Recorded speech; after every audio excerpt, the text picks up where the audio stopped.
there who traveled all the way here in Davao, my co-residents and guests. I told Joris and Wyman that yung outgoing speech of gratitude ko is with extra flavor, my PowerPoint. Sabi nila, ito na naman ang pagka-hyper-routine. Sabi ko, pagbigyan niyo ako, last hyper ko na to. Last endorsement ko na, ma-miss niyo na ang toxicity ko. Anyways, I have these visuals here so that our families will know how the 3 years has been. Anyways, this is a meaningful ceremony because from med school, PGI graduation, and oath-taking, my family wasn't there. But at the conclusion of all the trainings that I won, here they are at this ceremony. Thank you, Mom and Dad. And to you guys, and to our families here, this is probably one of the best days of my life.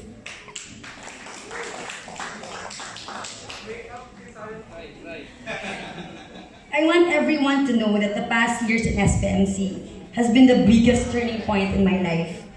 It is a battle of pain, but much more of happiness, increasing humility and journey towards personal and interpersonal growth. Sabi ko, promise ko hindi ako mag-iyak, pero nag-iyak na talaga.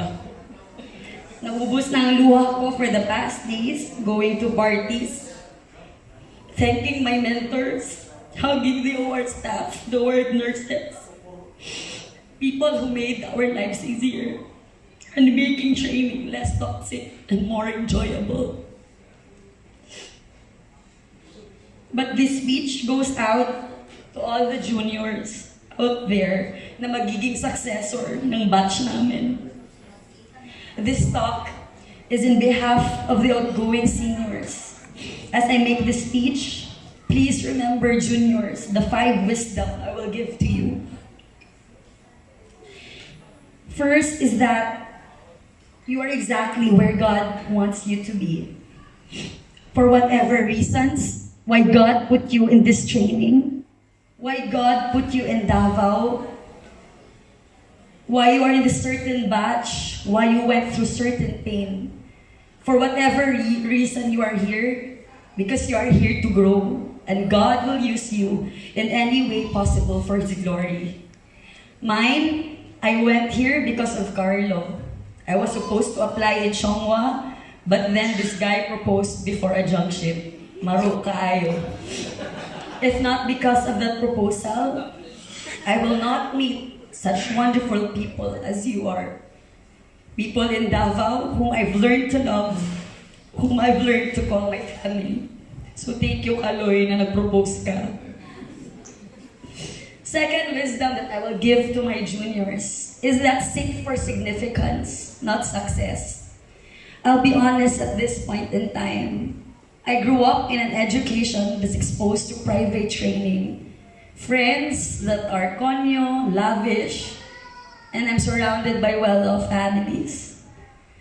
Many question me, why SPMC? Di mo makaya yan, Tin. Di ka ma-happy dyan. Ang toxic dyan. But then I felt that my motivation is to finish training so that I can go home and start my life. And I can afford to extend. So I heard all of the challenges being a trainee in a government hospital. You know what? That motivation didn't fail me. That motivation made me realize significance. If you soar for high grades alone, for spotlight, for recognition, it will not make you happy. I told myself, if I merely seek for success, it will just be forgotten. But when you say significance, it is perspective of keeping your relationship valuable to your co-residents, to your mentors, to the staff at the OR, and most especially to your patients. Remember, our patients are the main reason why we are here. If you gear towards your passion for your dreams, you will never get weary. So please, juniors, as we always tell you, treat our patients equally in whatever walks of life they belong to.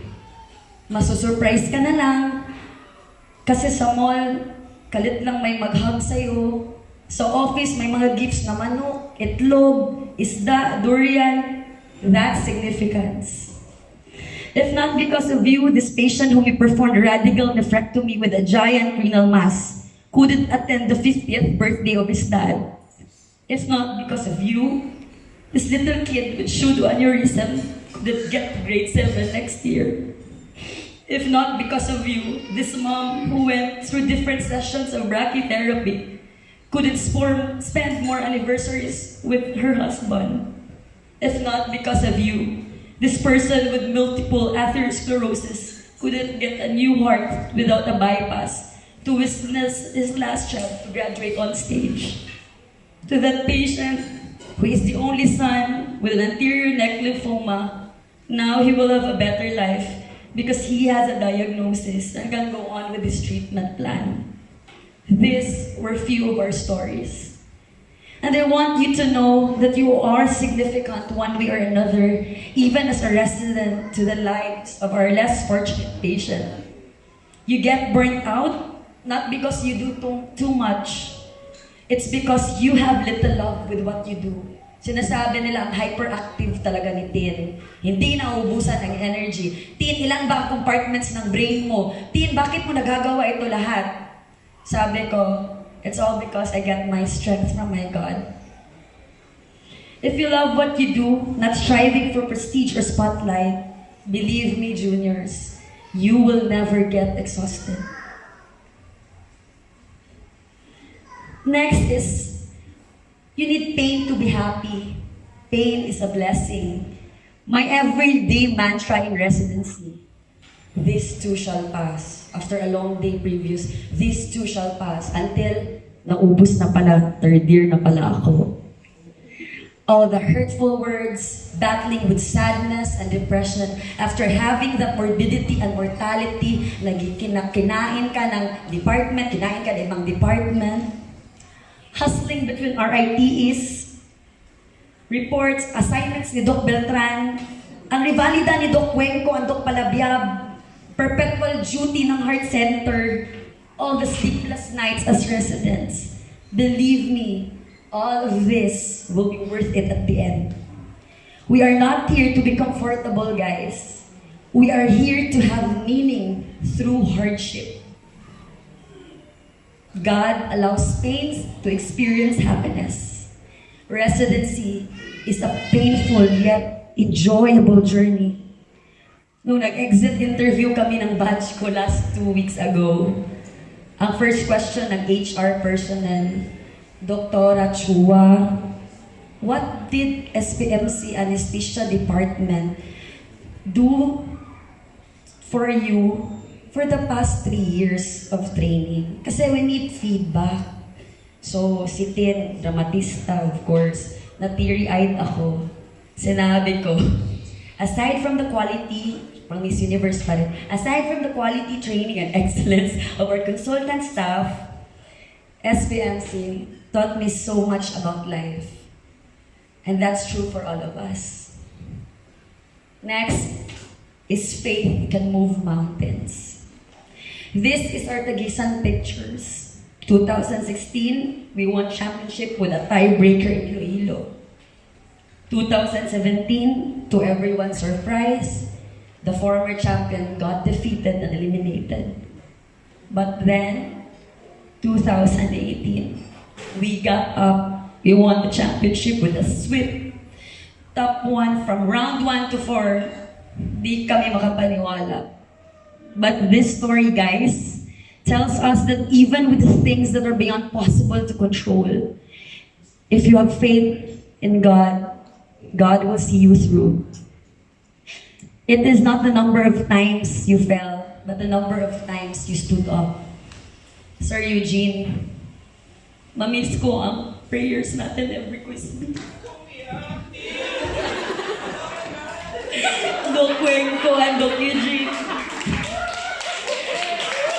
Kasi nag-aiyak ako every Tagisan. Thank you for being so proud of us. Grabe. And lastly, my last wisdom, home is not all about the place. Home are the people close to your heart. I'm lucky to be in this beautiful family. You are a manifestation of God's limitless grace in my life. To Sir Koy Koy, thank you for molding us into a better version of ourselves. You pursued towards excellence and knowledge is remarkable. Sir, thank you, not just for treating us, not your plain residents, but you treated us like your own kids already. To Sir Tuti Fuentes, you made SPMC a home for everyone. Regardless of which school you graduated, regardless of what you've been through in your personal life, regardless of which training hospital you graduated, as long as you are willing to help the institution, we look up to you, sir, full of awe and respect. It's not yet over until God says it's over. There may be missed opportunities. We say marriage, family trips, having babies, reunions, birthdays, bigger opportunities ahead. But I tell you guys, God has limitless opportunities ahead of us. Tiwala lang. To all our mentors, our junior consultants, our co-residents, thank you very much. To my mom and dad, after 13 years straight education, I'm finally coming home. Our family's here. Kay Alvin, sa lahat, we're coming home. But wherever God will place us, remember that you guys will always be our home. SPMC, you will always be our home. Thank you and Merry Christmas.